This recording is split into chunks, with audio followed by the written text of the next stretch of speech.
want video, that's fine.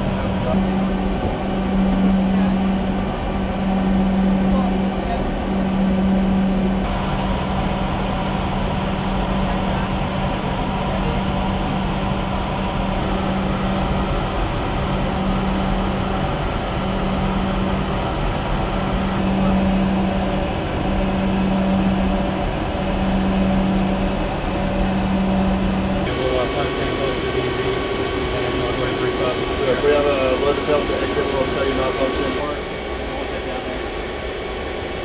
Drop prep checklist out there for the outside level plan on 20 minutes. Is that good for you guys? Off either the nose or the tail. Nose will be primary, go off the transfer door if we got a fire that side. Then we'll go out either the ramp. Got a good plan. We talked about what we're doing. We're CRM, working together as a crew. See something out of the ordinary, call it out, and we'll back each other up. Stabilize approach right to. Yeah, we'll actually call no drop with it being trained. We'll call no drop, just strap the bundles back down. We'll take our time, go back out, and take care of it. Okay, first back.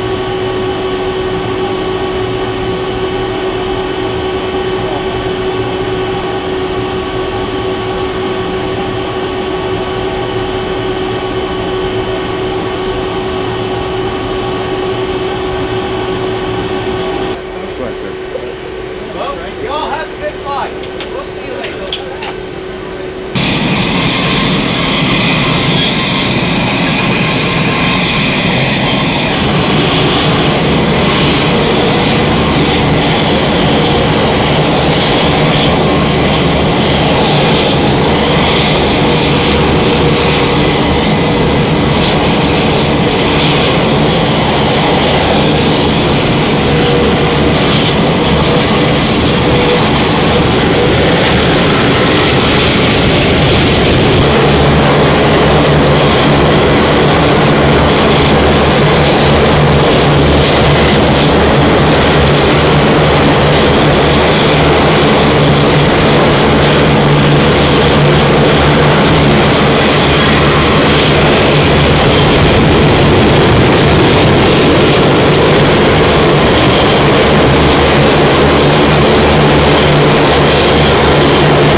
Sir, if you could please describe the event taking place at Fort Hood today in reference to the airdrop that you're doing.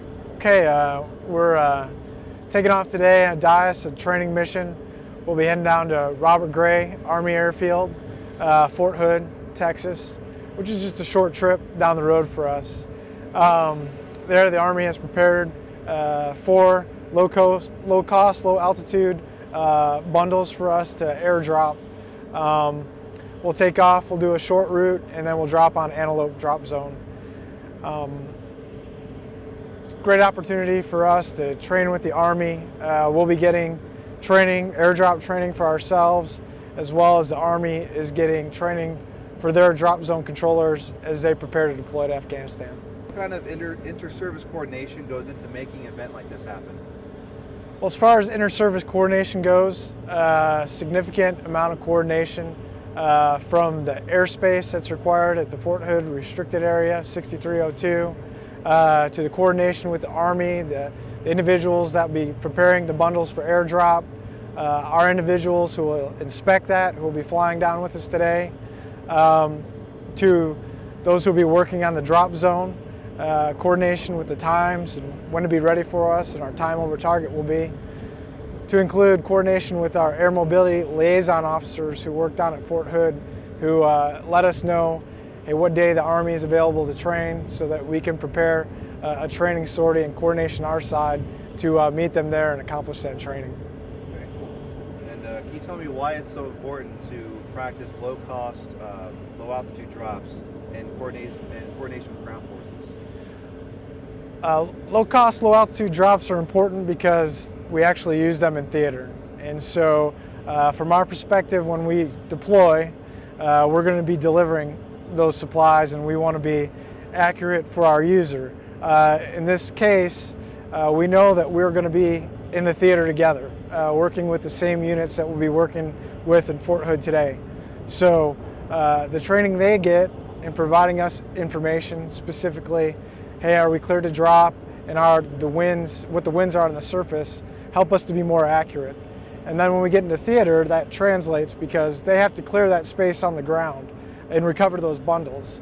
The more accurate information that we have, we're able to provide them a better drop, and that means that they don't have to go into areas that they may not want to go to that's outside that planned drop area to recover a bundle.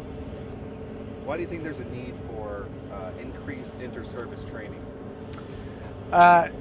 Increased inter-service training is important. Joint training is important because when we train unilaterally, we miss that aspect of communication with our joint partners and building that. So it's easier to train unilaterally, but it's not as realistic. And I think the more that we can do with realistic training with our actual partners that we're going to use, we get to test everything from our capabilities to their capabilities to receive, whether it be compatibility of radios or understanding the coordination process. It also helps them understand us better and our limitations, and we get to understand them better and their limitations. And as we train together, we learn how to overcome those limitations. How does this kind of training translate into how things are done in theater? With the exception of location, this mission will translate almost exactly to what we're doing in theater. We have an Army user on the ground who's requested a resupply, and then we have a unit on the ground, typically at our deployed location, where the riggers will come out, they'll rig and provide the bundles, we'll receive them, and then we will employ an airdrop to them on the ground. So this is, with the exception of the difference of geographic location, the training is actually very accurate of what we're doing in theater. And do you think this event will signify a growing relationship between the Air Force and Army, or at the very least Dyess and Fort Hood? As far as the relationship that Dyess and the 317th has between ourselves and Fort Hood, we already have a strong relationship. We spend about a week a month using the Fort Hood ranges for joint precision aerial delivery training. We do regular training as far as low cost, low altitude, and personnel drops. So we train with Fort Hood. Every now and again, it's good to renew that commitment, meet the faces who are down there, and just discuss the issues and how the training is going. So we already have a strong relationship with Fort Hood. We just look to continue and train with them as best we can as we prepare to deploy. Excellent. And is there anything you'd like to add about this event, sir? I would just like to add that it's great that the Fort Hood leadership is interested in pre-deployment airdrop training. We're happy to facilitate that training. It's great in that we are able to increase our capacity for airdrop, and that we get to drop bundles that they have, and at the same time we get excellent training. So I think that's good business, and it's ultimately a cost savings for us because we can increase capacity while we're getting training on both sides.